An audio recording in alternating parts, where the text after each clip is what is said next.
ఒకప్పుడు సినిమా అంటే కుటుంబం అంతా సరదాగా ఇంట్లో అయినా థియేటర్లో అయినా హాయిగా చూసేవాళ్ళు.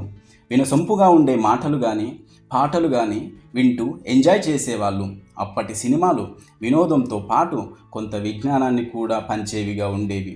జానపద పౌరాణిక సినిమాలతో చరిత్రను ఇతిహాసాలను ఈ తరానికి చేరవేసే మాధ్యమంగా కూడా ఉండేవి.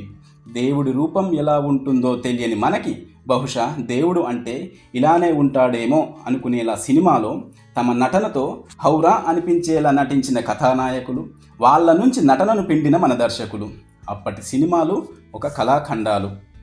కానీ ఇప్పటి సినిమాలలో పోలీసులకు దొరకకుండా ఎర్ర చందనాన్ని ఎలా స్మగ్లింగ్ చేయాలి, సాక్ష్యాలు దొరకకుండా నేరాలు దొంగతనాలు ఎలా చేయాలి, స్టైల్గా సిగరెట్టు గంజాయి ఎలా తాగాలి, కత్తులతో శరీరాన్ని ముక్కలు ముక్కలుగా ఎలా నరకాలి, వాటిని కుక్కర్లో ఎలా ఉడికించాలి, వాటిని ఎలా కుక్కలకు వేయాలి, ముక్కలుగా చేసిన శరీర భాగాలని ఫ్రిడ్జ్లో ఎలా ఉంచాలి, ఆ ముక్కలను యాసిడ్తో ఎలా కడిగి డ్రైనేజీలో వేయాలి, సాక్ష్యాధారాల తాలూకు ఆనవాళ్ళు లేకుండా ఇలాంటి నకిలీ పనులు ఎలా చేయాలి అనేవి తెలుసుకోవడానికి సోషల్ మీడియాతో పాటు ఓటీటీలలో వచ్చే కొన్ని రకాల క్రైమ్ సినిమాలు, హర్రర్ కమ్ క్రైమ్ సినిమాలు, రొమాంటిక్ క్రైమ్ స్టోరీస్తో వచ్చే కొన్ని ప్రేమ కథా చిత్రాలు, వీటి ఇన్స్పిరేషన్గానే నిజ జీవితంలో నేరాలు ఘోరాలు చేస్తున్నట్టు ఒప్పుకున్న కొంతమంది నేరస్తులు.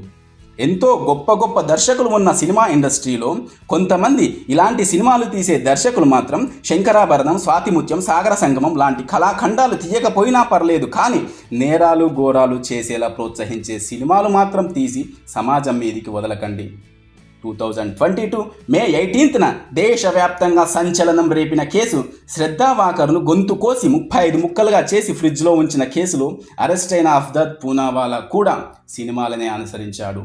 2025 జనవరి 16న హైదరాబాద్లోని మీర్పేటలో డిఆర్డీఓలో సెక్యూరిటీగా పనిచేస్తున్న రిటైర్డ్ ఆర్మీ గురుమూర్తి తన భార్యతో తరచూ గొడవలు పడుతూ ఎక్స్ట్రా మ్యారిటల్ అఫైర్స్ అనే కారణంతో ఆమెను అంతం చేయాలని తలచి ముక్కలుగా నరికి కుక్కర్లో ఉడికించి ఎండబెట్టి పొడి చేసి చెరువులో పడేసి తిరిగి మళ్ళీ అమాయకంగా తానే నా భార్య కనబడుటలేదు సార్, కొంచెం వెతికి పెట్టండి అని పోలీసులకు కంప్లైంట్ ఇస్తే వాళ్ళు అతని మీద అనుమానంతో వాళ్ళ స్టైల్లో అడిగితే అవును సార్ నేనే చేశాను, సాక్ష్యాలు లేవు, దమ్ముంటే పట్టుకోండి చూద్దామని సవాలు విసిరితే పోలీసులకు ఉన్న దమ్ముతో టెక్నాలజీతో పట్టుకొని ఇలా ఎలా చేశావని అడిగితే మలయాళంలో వచ్చిన సూక్ష్మదర్శిని అనే మూవీ చూసి చేశా అని పోలీసులకు ఇచ్చిన కన్ఫెషన్ స్టేట్మెంట్.